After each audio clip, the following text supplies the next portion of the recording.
Yes sir. Okay no sir, Google form किया था। Google form किया था। मैंने भी। क्या प्रॉब्लम आई मीताक्षी यस सर। IMCRP पे? कल वो लॉगिन करते ही ना बाबा लॉग आउट शो कर रहा था मेरे। ओके, एक्चुअली कल थोड़ा सा इशू था बच्चों के साथ में, आज वापस ट्राई करिएगा आप। कल IMCRP ओवरऑल ही कुछ प्रॉब्लम थी, वो आपकी इंडिविजुअल प्रॉब्लम नहीं है, काफी बच्चों को आ रही थी, बट आज आप ट्राई करिएगा उसको वापस, ठीक है? सर मैंने भी गूगल फॉर्म पे दिया था। Okay okay, no issues no issues, just try to be familiar with IMCRP। So ultimately हमें वहीं पे करना है, बट ठीक है, धीरे धीरे आप सीख जाओगे, no issues. Right, so okay, so अब इन दी लास्ट 7 लेक्चर्स जो भी हमने पढ़ा उसमें कोई प्रॉब्लम किसी को, किसी भी तरह की? Okay okay okay, right, good. So the advisory is same. In case if I get disconnected, please stay there in the class. I will come after 2 minutes, within 2 minutes, sorry.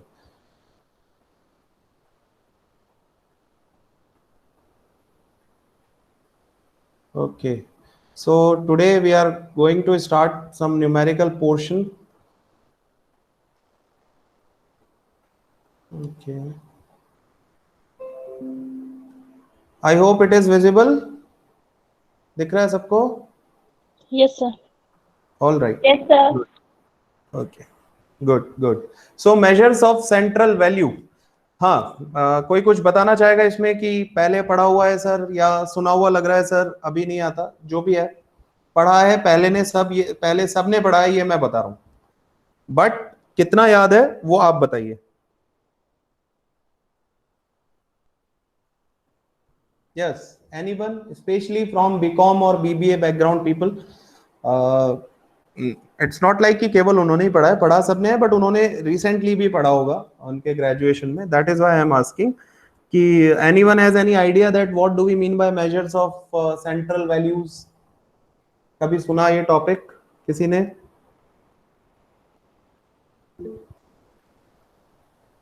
Okay, someone has answered no idea sir. Deepak is saying okay, ठीक है.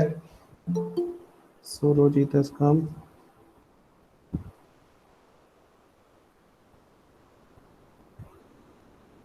Okay, चलिए. Yogesh is saying no idea. चलिए ठीक है. And maximum people are not speaking anything. That means they also have no idea. No issues. Sir it's about graphs, जो 9-10 में पढ़ते थे, जो ग्राफ्स वगैरह ऐसा कुछ। ग्राफ, ओके ठीक है.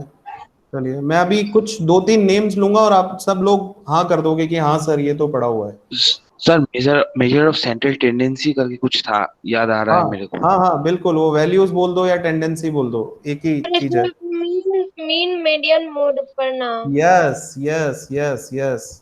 Measure of central values is nothing but mean, median, mode. Basically हम इसमें एवरेजेस की बात करते हैं और उसमें हम ये ब्रॉडली ये 3 पर्टिकुलर कॉन्सेप्ट्स को डिस्कस करते हैं under measure of central values और मेजर ऑफ सेंट्रल टेंडेंसी. ठीक है. नाउ अब ये तीनों तो सबने सुना हुआ है, सबने पढ़ा हुआ है, बट फिर भी will do it. So first of all, what do you mean by mean और what do you mean by averages or something? But before, so इससे पहले let me I mean tell you कि measure of central values का मतलब क्या है, इसको ये नाम क्यों दिया? यस सुरोजीत, कुछ बोलना चाहोगे बेटा इसमें?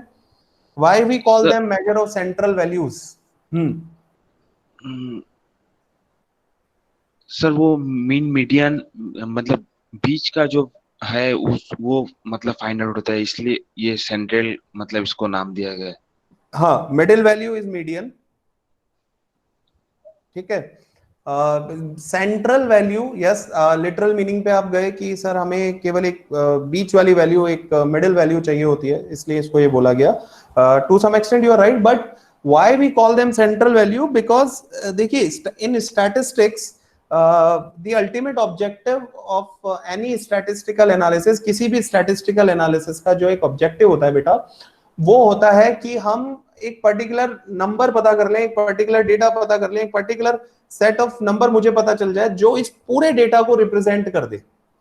रिप्रेजेंट करने का मतलब क्या होता है? जैसे हम कहते हैं ना कि हमारे ऑनरेबल प्राइम मिनिस्टर ने इंडिया को रिप्रेजेंट किया सो एंड सो कंट्री में, हमारे उन मिनिस्टर ने इंडिया को रिप्रेजेंट किया, या हमारे किसी स्पोर्ट्स पर्सन ने ओलंपिक में जाके इंडिया को रिप्रेजेंट किया। What do we mean by that? Representation का मतलब क्या हुआ? रिप्रेजेंटेशन का मतलब ये हुआ दैट वो सिंगल पर्सन रिप्रेजेंट कर रहे हैं उस पूरी पॉपुलेशन को जो उस कंट्री में रहती है।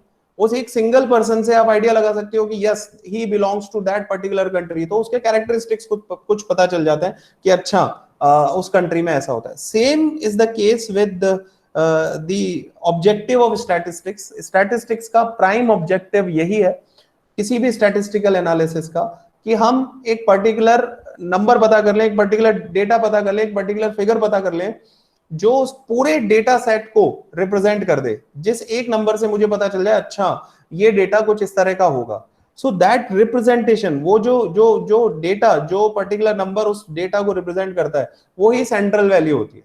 अब डिपेंडिंग ऑन द सिचुएशन वो कई बार मीन होता है, डिपेंडिंग ऑन द सिचुएशन कई बार मीडियन होता है, डिपेंडिंग ऑन द सिचुएशन वो मोड होता है। मीन से आपको एवरेज क्या होता है? एवरेज आपको ये पता चल जाता है कि ठीक है ये एवरेज आ रहा है, इसका मतलब कुछ वैल्यूज इससे कम होगी, कुछ वैल्यूज इससे ज्यादा होंगी। यही तो होता है एवरेज। एवरेज जब आप किसी चीज का निकालते हैं तो आपका जो ऑब्जर्वेशन होता है, डेटा जो होता है, ऑब्जर्व्ड डेटा जो होता है, some values are greater than that and some values are less than that. Yes और no? Yes sir. Yes, sir. Yes. Yes sir. से आप मीडियन निकालते हैं। मीडियन क्या होता है? 50% ऑफ द डेटा इससे कम है, 50% ऑफ द डेटा इससे ज्यादा है, वो मिडिल वैल्यू बन गई आपकी। मीडियन क्या करता है? आपके डेटा को, आपके ऑब्जर्वेशन को, आपके डेटा सेट को 2 इक्वल पार्ट्स में डिवाइड कर देता है।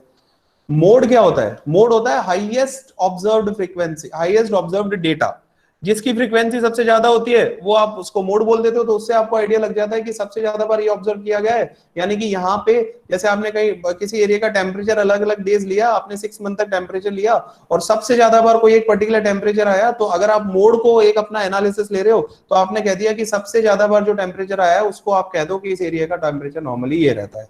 अगर आप एवरेज निकाल रहे हो तो सबको ऐड करके नंबर ऑफ ऑब्जर्वेशन से डिवाइड किया तो आपने कह दिया कि यहाँ का एवरेज टेम्परेचर ये रहता है। एवरेज टेम्परेचर का मतलब ये हो गया कि कभी कभी इससे ज्यादा भी होगा और कभी कभी इससे कम भी होगा। सम सेट ऑफ डेटा उससे कम होगा, सम सेट ऑफ डेटा उससे ज्यादा होगा। कुछ इस तरह का आपका ऑब्जर्वेशन बन गया।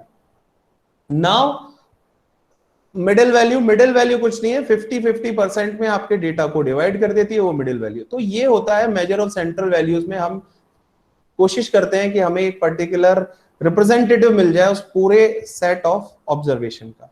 तो सबसे पहले हम बात करते हैं एवरेजेस की। What do we actually mean by averages? Now technical definitions 2 हमने ले ली जो बुक्स में लिखी हुई हैं, जो बुक्स में आपको मिल भी जाएंगे, तो just try to understand those. So according to professor बोले, averages are statistical constants which enable us to comprehend in a single effort the significance of the whole. Please try to understand this particular thing.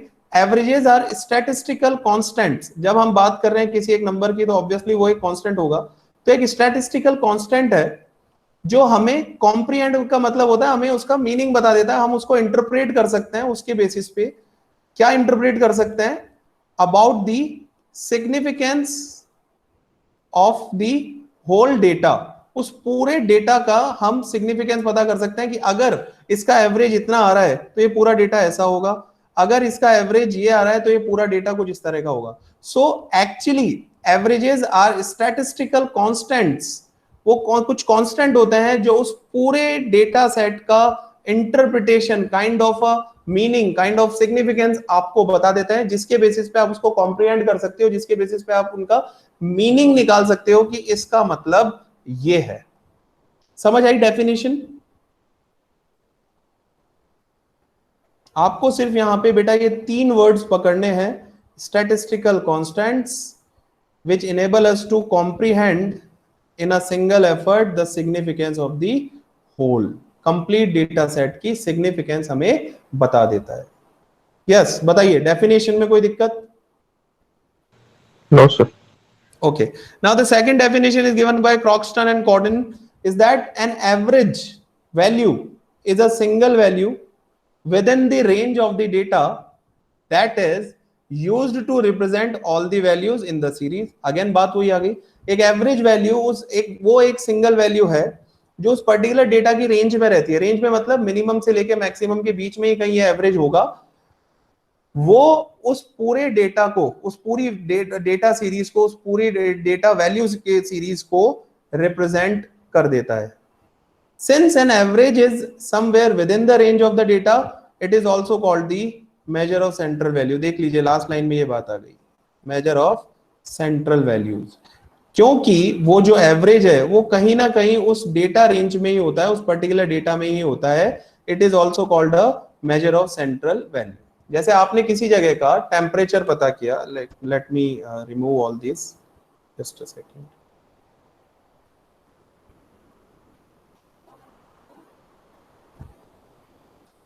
So let suppose आपने कहीं का temperature आपने major किया और आपने ये बोल दिया कि the average temperature was that particular thing is 36.5 degree, let's suppose. So now that 36.5 is somewhere in the range of that data. Range of that data का मतलब ये है कि कभी कभी उसका टेम्परेचर उनसे कम आया होगा और कभी ये टेम्परेचर से ज्यादा भी कुछ टेम्परेचर आया होगा.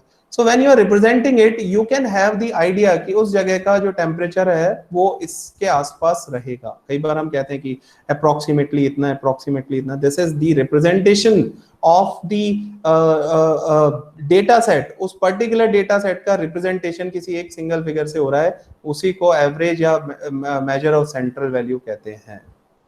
समझ आ गया? Definition में कोई दिक्कत बेटा? No, sir. चलें आगे.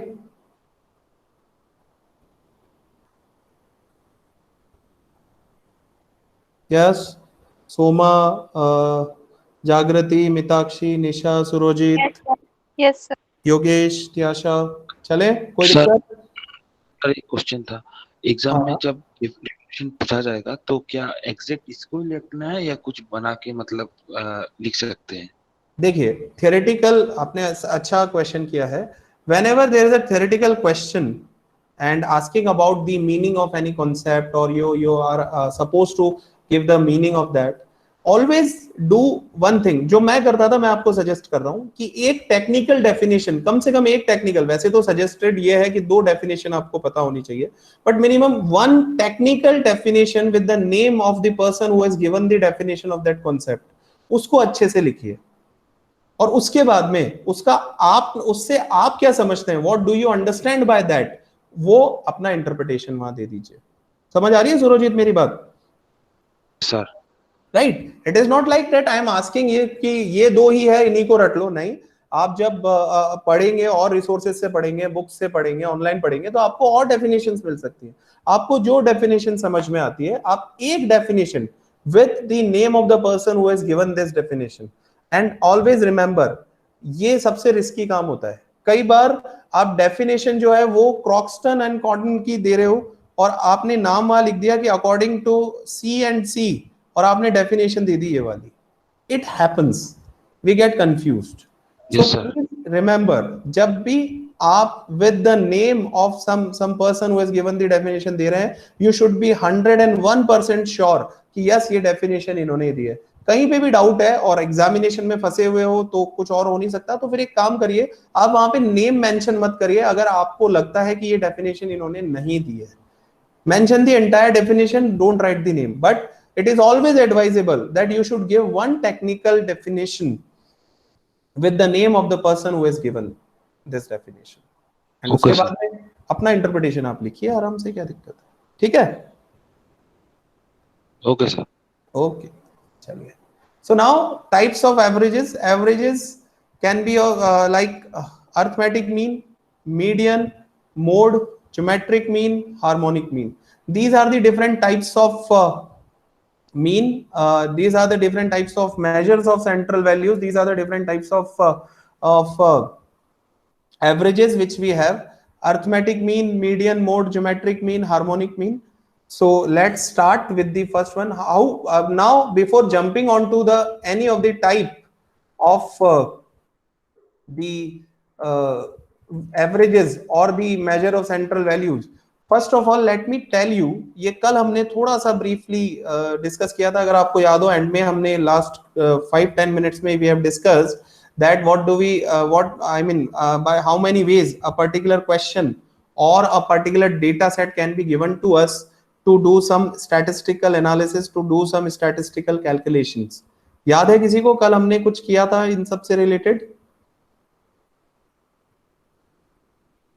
Yes, sir.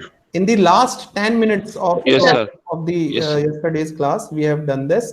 So what do we actually mean by this is that how the data can be given to you to calculate any of these averages. That can be mean, that can be median, that can be mode, anything. So how that particular data can be given to you, या general words में question आपसे किस किस तरह से पूछा जा सकता है? General student point of view से एक क्वेश्चन आपके पास में किस तरह से आ सकता है, this is what the thing. और in general how a particular set of data can be given to you, in what different forms a data can be given to you and asked to do certain statistical analysis or the calculation. So the first way is individual observation. This is a very small set of data. A few number of data is given to you, a few number of observations are given to you, and they will ask you to calculate either of the mean, median or mode, whatever it is. So this is one of the example कि देखिए आप only simple data आपको दे दिया और आपसे पूछ लिया इसका व्हाट इज द मीन. सो बता पाएगा कोई फटाफट क्या होगा इसका मीन?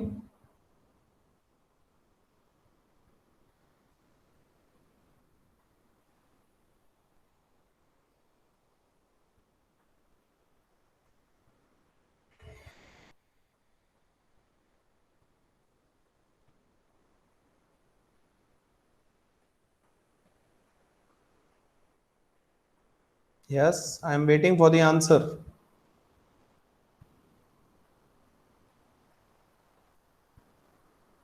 So 30.14. टोटल कितना आया? 211. Yes, sir. Yes, sir. So 105.5. 211 divided by 7. 7. Yes, दीपक क्या बोला था आपने?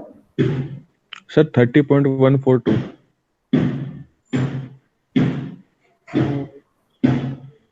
30.142. Yes. Sir, 30.14. Approximately, yeah.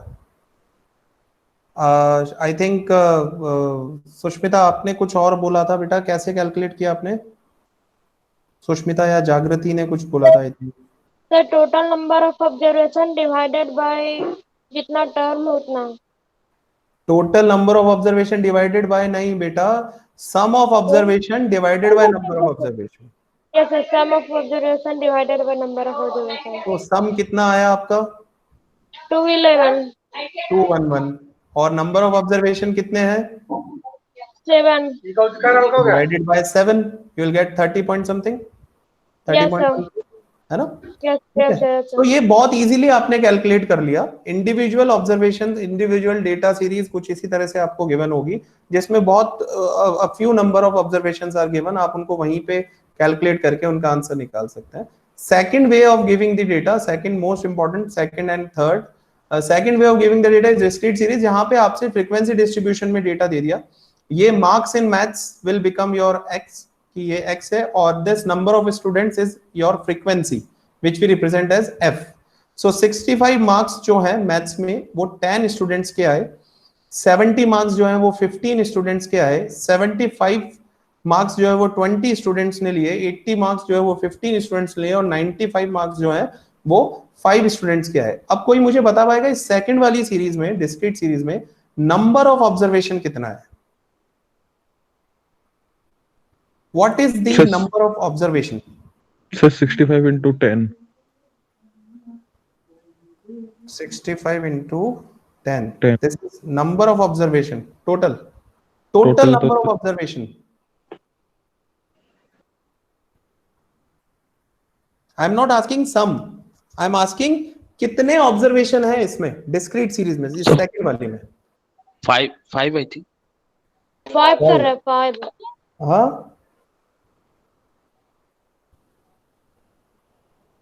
Yes बोलिए बेटा।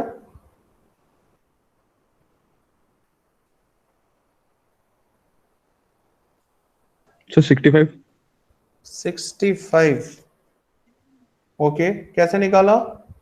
सर नंबर ऑफ स्टूडेंट्स का सम, एफ का मतलब sigma F. Very good, very good.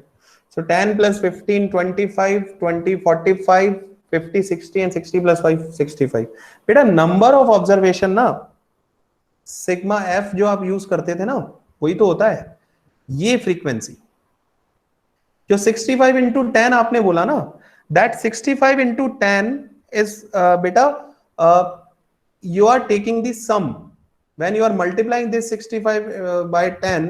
वहां पे आप वो करते थे जो बचपन में हम रट लेते थे कि fx निकालना है, fx is 65 into 10, but actually हम करते क्यों थे उसको समझिए। Number of students is this 10 15 20 15 5। अब ये ही data, this data series can be an individual data series also. कैसे? अगर मैं, आप सपोज करिए मैं आपको डेटा देता हूं and I am giving you like 65, I am writing it 10 times, 65 65 65 65 65 1 2 3 4 5 6 7 8 9 10, let's suppose this is the data, है ना। नाउ मैं अब 70 को 15 टाइम्स लिखूंगा, 70 70 70। तो आप समझ रहे हैं, आप देखिए कितना ज्यादा कॉम्प्लिकेटेड सा लगने लग गया। और वही जो हमने एक एग्जांपल लिया था इनकम का, वो पूरा 387 का डेटा था। सो ये इंडिविजुअल ऑब्जर्वेशन है। अगर आप इसको इंडिविजुअल ऑब्जर्वेशन की तरह भी करो, दैट 65 को यहाँ ऐड किया, फिर 70 को ऐड किया, फिर 75 20 टाइम्स लिखा हुआ है उसको 20 टाइम्स ऐड किया, फिर 80 को 15 टाइम्स ऐड किया, फिर 95 को 5 टाइम्स ऐड किया। सो व्हाट एक्चुअली हैपेंस, आप आंसर तो सही निकाल लोगे लेकिन टाइम ज्यादा लग जाएगा। सो ये डिस्क्रीट सीरीज कुछ नहीं है। डिस्क्रीट सीरीज एक तरीका है, फ्रीक्वेंसी डिस्ट्रीब्यूशन जो हमने पढ़ा वही चीज है कि जब इंडिविजुअल डेटा सीरीज बहुत ज्यादा बड़ी होती है तो उसमें डायरेक्ट कैलकुलेशन करने से बेटर है हम उसको प्रेजेंटेबल बनाते हैं। और जब आप उसको प्रेजेंटेबल बनाते हैं तो वो ही ये डिस्क्रीट सीरीज टाइप का डेटा, फ्रीक्वेंसी डिस्ट्रीब्यूशन का डेटा बन जाता है, जहां पे आपने सिर्फ और सिर्फ एक टेबल बनाई और वहां से आपने ऑब्जर्व कर लिया। देखिए आप मुझे एक छोटा सा एग्जांपल मुझे बताइए, आप लोग आंसर करिए कि मैं लेट्स सपोज मैंने लिया 2 2 2 2 2, कितने टाइम्स मैंने 2 लिखा यहाँ पे? 5 टाइम्स। 5 टाइम्स मैंने 2 लिखा यहाँ पे। अब मैं इनका टोटल करना चाहता हूं। तो एक तरीका तो ये हुआ कि सर 2 + 2 + 2 + 2 कितना आएगा? 10 सर। 10। ठीक है, इंडिविजुअली ऐड किया तो 10 आया। एक तरीका ये हुआ कि सर 2 है और ये 5 टाइम्स आ रहा है तो 2 × 5 10 हो गया। दोनों में कोई फर्क है क्या? डिफरेंस है क्या कुछ? सर सम और मल्टीप्लाई का डिफरेंस है, बाकी तो सेम है। सम और मल्टीप्लाई का डिफरेंस है, बट ये एक तरीका हो गया थोड़ा सोफिस्टिकेटेड। वही चीज यहाँ है। आप चाहो, आपको ये डेटा ये बता रहा है कि 65 जो है वो 10 टाइम्स ऑब्जर्व किया गया है, 70 जो है वो 15 टाइम्स ऑब्जर्व किया गया है, 75 जो है वो 20 टाइम्स ऑब्जर्व किया गया है, 80 जो है वो 15 टाइम्स ऑब्जर्व किया गया है और 95 जो है वो 5 टाइम्स ऑब्जर्व किया गया है। तो या तो आप 65 को 10 टाइम्स ऐड करिए, ये लीजिए, ये करिए, या तो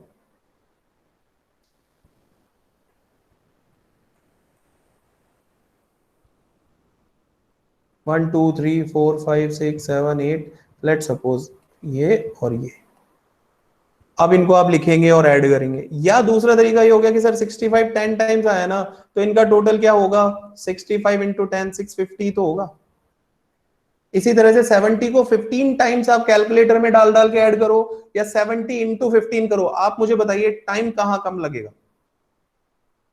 70 × 15। 70 × 15। इसीलिए जब डेटा सीरीज आपकी इंडिविजुअल डेटा सीरीज बहुत ज्यादा बड़ी हो गई तो उसको सोफिस्टिकेटेड वे में, उसको एक प्रेजेंटेबल वे में प्रेजेंट करने के लिए ही ये डिस्क्रीट सीरीज आपके पास में आई, इस डिस्क्रीट सीरीज का एग्जिस्टेंस हुआ। समझ आ गई बात? और यहां आप कुछ नहीं कर रहे, यहां भी आप सिर्फ ऑब्जर्वेशंस को आपस में ऐड ही कर रहे हो। 65 को 10 से मल्टीप्लाई करो या 65 को 10 टाइम्स ऐड करो, बात एक ही है।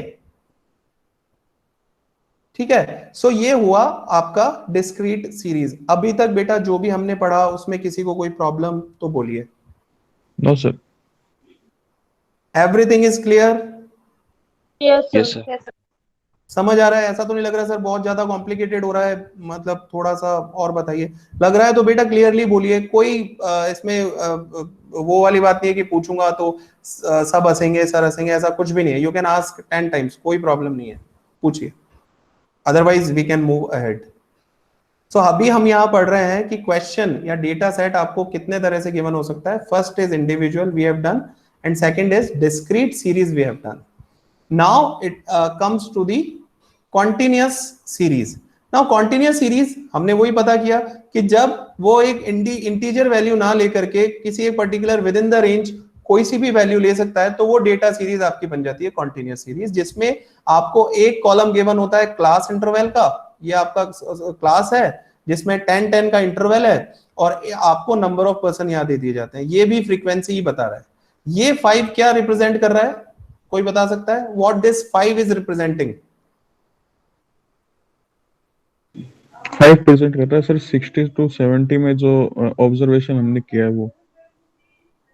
हाँ मतलब 5 स्टूडेंट हैं, यस मेंबर। ओके, सर जिन 5 लोगों का वेट 60 to 70 के बीच में आता है। Very good, very simple interpretation is given by her that sir ये 5 ये रिप्रेजेंट कर रहा है कि हमने जब ये सर्वे किया तो 5 लोग ऐसे मिले जिनका वेट 60 से 70 के बीच का है। ये 7 ये बता रहा है कि जिनका वेट जो है वो 70 से 80 के बीच का है। ये 3 ये बता रहा है कि उनका वेट 80 से 90 के बीच का है। ये 2 ये बता रहा है कि उनका वेट 90 से 100 के बीच का है। और ये 4 ये बता रहा है कि उनका वेट 100 से 110 के बीच का है। This is what it is actually trying to convey. Clear है बेटा?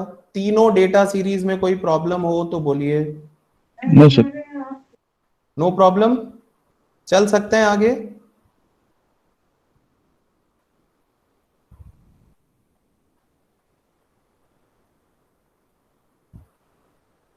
यस, आंसर केवल दीपक से आते हैं, बाकी लोग बहुत बोलने में आंसर करते हैं।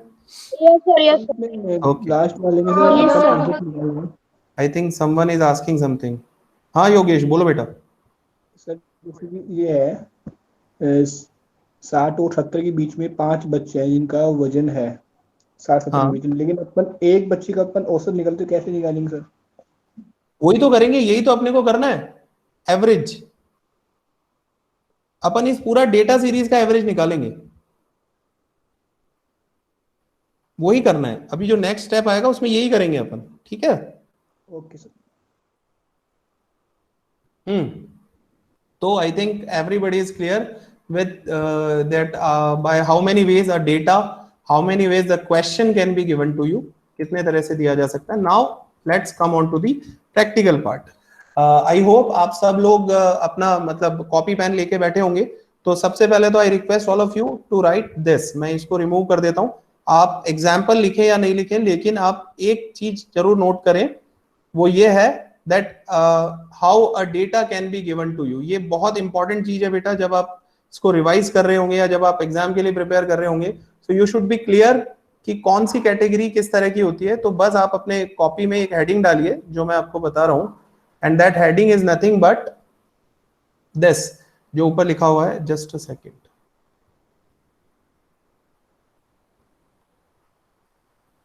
Yes this one, how the data can be given, but by how many ways the data can be given to calculate the central values or the averages। और नाम लिख लीजिए, individual observation, discrete series and continuous series. Example आपके mind में है तो कोई जरूरत नहीं लिखने की, otherwise if you want to write you can write I mean small portion like 10, 20, 30 तक लिख लिया, इनको भी 2-3 लिख लिया, and these are the small examples. और मुझे बताइए अगर लिख लिया है तो फिर हम नेक्स्ट स्लाइड पे चले।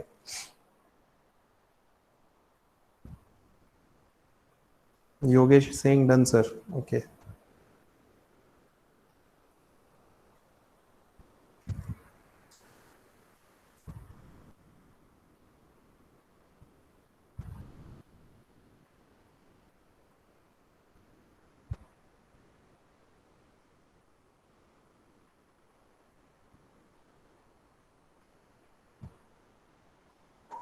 Okay, I got 5. Done, done, done.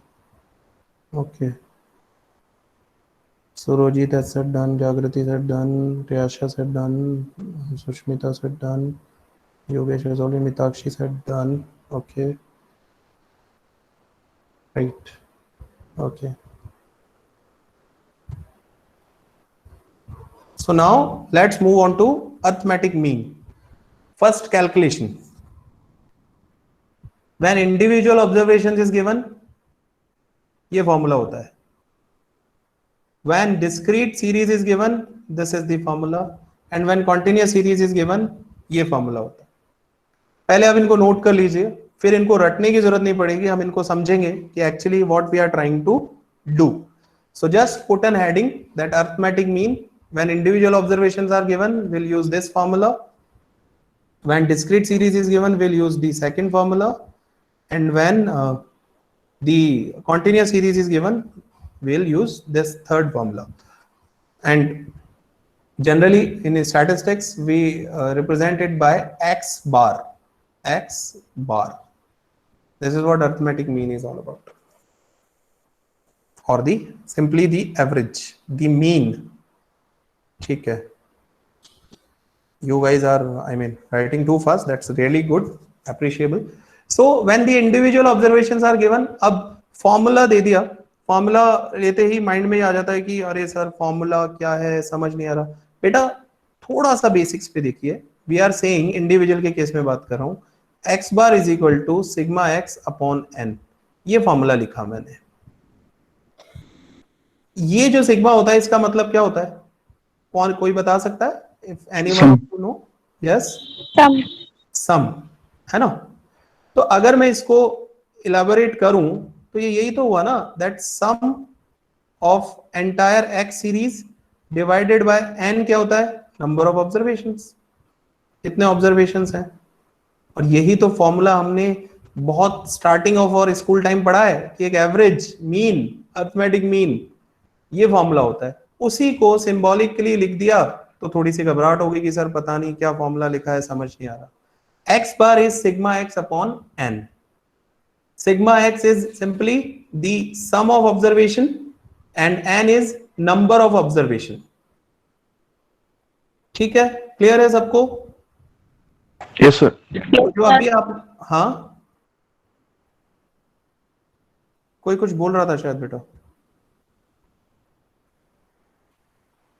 चलिए, आई थिंक यस सर ये बोल रहे होंगे, कोई बात नहीं. सो ये जो इंडिविजुअल ऑब्जर्वेशन था आपके पास में, अभी हमने प्रीवियस एग्जांपल लिया, इसके अंदर दिस इज इंडिविजुअल ऑब्जर्वेशन, तो the formula should be x bar is equal to sigma x upon n. Sigma x कितना आया था? Just give me 2 minutes, I will switch on the charger. Wait. 211 sir. Yes. What is the sigma x? 211. 211. 211. Okay. And what is n? 7. 7. 7. ये चीज समझने में जिसको दिक्कत है वो आंसर करे अब कि सर ये समझ नहीं आया, सिग्मा एक्स ये क्या है और n क्या है.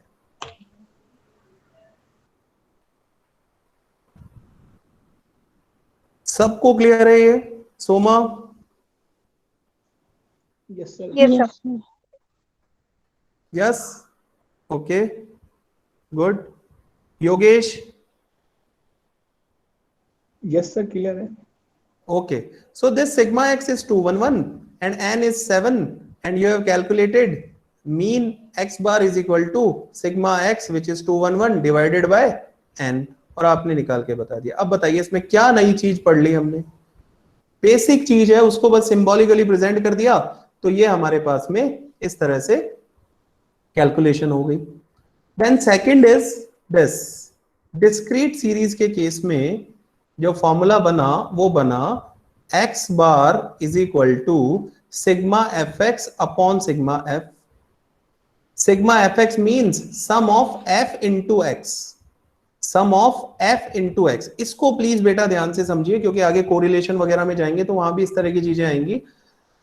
सिग्मा f into x का मतलब है first you need to multiply each frequency with its respective x, और उसको बना करके आप एक कॉलम बनाएंगे और उस कॉलम का जो सम होगा that will become your sigma fx. और ये sigma fx is nothing but only sum of observations, जो अभी हमने थोड़ी देर पहले डिस्कस भी किया था कि सिग्मा fx जो है वो आपको क्या देता है, सम ऑफ ऑब्जर्वेशन देता है. कैसे, चलते हैं पीछे.